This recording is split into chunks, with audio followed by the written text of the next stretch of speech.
সুপ্রিয় শিক্ষার্থী বন্ধুরা, আসসালামু আলাইকুম। প্রথমে এমএস সার্ভিসের পক্ষ থেকে সবাইকে স্বাগত। আজ 2026 সালের চতুর্থ শ্রেণীর গণিত বইয়ের 108 পৃষ্ঠার সমাধান দেওয়া হলো। আশা করি ভালো লাগবে। তো 108 পৃষ্ঠা আছে দেখি পারি কি না, অর্থাৎ অনুশীলনীর আগে যে পৃষ্ঠাটা দেওয়া থাকে ওই পৃষ্ঠার অঙ্কগুলোর সমাধান দেওয়া হলো। এখন প্রথমে আছে বাম পাশের নির্দেশনা অনুসরণ করে ডান পাশের ভগ্নাংশগুলোর ফাঁকা ঘরে টিক চিহ্ন দেই। তো টিক চিহ্ন দিতে বলছে এখানে নির্দেশনা অনুসারে এই যে ভগ্নাংশগুলো সঠিক সেই ভগ্নাংশগুলো টিক চিহ্ন দিতে হবে। তাহলে ভগ্নাংশের হর হচ্ছে একটি বিজোড় সংখ্যা। এই বিজোড় সংখ্যাগুলোর আছে কোন ভগ্নাংশগুলোর হরে এটা বিজোড়, এটা বিজোড়, এটা বিজোড়, এটা বিজোড়, এটাও বিজোড়, এটা জোড়, এটা জোড়, এটা জোড়, এটা জোড়, আবার এটা বিজোড়। এবার দ্বিতীয় ঘর আছে ভগ্নাংশের লব 1। এই ভগ্নাংশ কোন ভগ্নাংশের লব 1? এইটার লব 1, এইটার লব 1, এটার লব 1, আবার আর কোনোটা নাই যেটা লব 1। তারপর এটা হচ্ছে ভগ্নাংশের হর 2 থেকে 6 এর মধ্যে। হর 2 থেকে 6 এর মধ্যে, অর্থাৎ 2 থেকে 6 এর মধ্যে আছে এইটা, এটার হর 5, এটার হর 3, এটার হর 5, এটার হর 9, এটা না। আবার এটার হর 4, এটার হর 6, এটাও না, এটাও না, এটাও না, আর একটাও না। 2 থেকে 6 এর মধ্যে এই ভগ্নাংশগুলোর হর আছে। তারপরে হচ্ছে যে ভগ্নাংশের মান 2 এর 1 এর চেয়ে কম। 2 এর 1 এর চেয়ে কম আছে কোনটা? এই যে 5 এর 1, এইটা। কেন? আমরা 5 দিয়ে যদি 1 এর ভাগ দেই তাহলে জিনিসটা কীরকম হবে? ভাগ দেই তাহলে এটার ভিতরে যায় 0 বার, 0, 1, দশমিক দিয়ে এখানে 0, 2 বার, 5 দুগুণে 10, অর্থাৎ এটা কিন্তু 0.2। তাহলে এটা কত? আর এখানে বলছে হাফের চেয়ে কম, অর্থাৎ 0.5-এর চেয়ে কম। তাহলে এটা ঠিক আছে।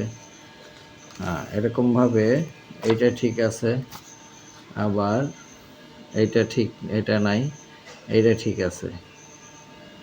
তারপরে হচ্ছে 5 এর 2, এটাও ঠিক আছে। 9 এর 1, এটাও ঠিক আছে। তারপরে 4 এর 3, এটা ঠিক নাই। 6 এর 5, 6 এর 5, এটাও ঠিক নাই। 6 এর 3, এটা হাফের সমান, হাফের চেয়ে কম না। আবার 18 এর 12, অর্থাৎ 2/3, 2/3, এটাও নাই, 2/3ও নাই। আবার 9 এর 6, এটা আছে কি না? 9 এর 6 উপরে হলো 2, নিচে হলো 3, 3 এর 2, 3 এর 2 কি যায়? 3, 2, 0 বার 0, 2, 0.034, না, এটাও না। তার মানে যে কটা টিক দিচ্ছি এই কটাই এই শর্তের মধ্যে পড়ে। এরপরে লাস্টেরটা আছে ভগ্নাংশটি 9 এর 3 এর সমতুল ভগ্নাংশ, অর্থাৎ কোন ভগ্নাংশটা এইটা সমতুল, অর্থাৎ কাটাকাটি করলে এটা সমান হবে অথবা গুণ করলে এটা সমান হবে। বা এটাকে যদি আমি 3 দিয়ে কাটি তাহলে 1/3, 1/3 এটা সমতুল ভগ্নাংশ। আবার আর কত আছে? 1/3, এটা যদি কাটাকাটি করি তাহলে 1/2 হয়। আর এটা হয় না, এটা হয় না, 1/2 হয়, এটা হয় না। আর এটা 3, আর হলো 3, 2, 3 এর 2 হয়, 3 এর 1 হয় না। তাহলে এখানে একটি ভগ্নাংশই পাওয়া গেল যে এটা সমতল ভগ্নাংশ। এরপরে নিচে যে অঙ্কটা আছে আমাদের, এখানে 4 এর 3 এর সমতুল ভগ্নাংশের টিক চিহ্ন দিই। 4 এর 3, এটা 8 এর, কাটাকাটি যায় না, 8 এর 3, 4 এর 3, তাহলে এটা। আবার এটা 12, 2 দিয়ে কাটলে 1/2 হয় না। আবার এটা 3, 4 এর 3, এইটা। এটা কি 3 দিয়ে কাটলে 5, এটা না, এটা না, এইটা যদি আমরা 5 দিয়ে কাটি 3 আর 5 দিয়ে কাটলে 4, 4-এর 3, তাহলে এইটা সমতল ভগ্নাংশ। আবার 24, 3টা যদি কাটি 3 5 15, 3 8 24, এটা না। আর এটারে 6 দিয়ে কাটলে 3 6 18, 4 6 24, এইটা। তাহলে 1 2 3, এই 3টা হলো সমতল ভগ্নাংশ। তারপরে নিচে দেওয়া আছে 2টা অঙ্ক, নিচের হিসাবগুলো করি। তাহলে যেহেতু হর 1 আছে, তাহলে হর 1টাই লিখব।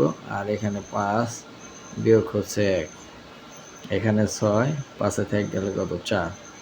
এখন লবিশ টাকার প্রকাশ করলে এটা 2 দিয়ে কাটাকাটি যায় 2, আর এটা 2 দিয়ে কাটাকাটি 3, 3-এর 2, এটা হলো লবিশ টাকা। আবার এখানেও যেহেতু এটার নিচে 1 আছে মনে মনে, তাহলে 5 5 5, তাই এই 5 এই 1-এর সাথে গুণ হয় 5 অক্ষে 5, আর এটার উপর আছে 2, আর এটার উপর আছে 1, 5 আর 2 তো 7, বিয়োগ হচ্ছে 1, আর নিচে 5, 7-এ থেকে গেলে কত 6, এটা 5। তো এটা সমস্ত করে দেওয়া যায়, যে সমস্ত করলে এটার উত্তর আসবে কত 1 সমস্ত 5-এর 1। তো সেক্ষেত্রে বন্ধুরা আজ এই পর্যন্তই, দেখা হবে পরবর্তী পৃষ্ঠার ভিডিও নিয়ে। সে পর্যন্ত সবাই সুস্থ থাকবে। ধন্যবাদ সবাইকে।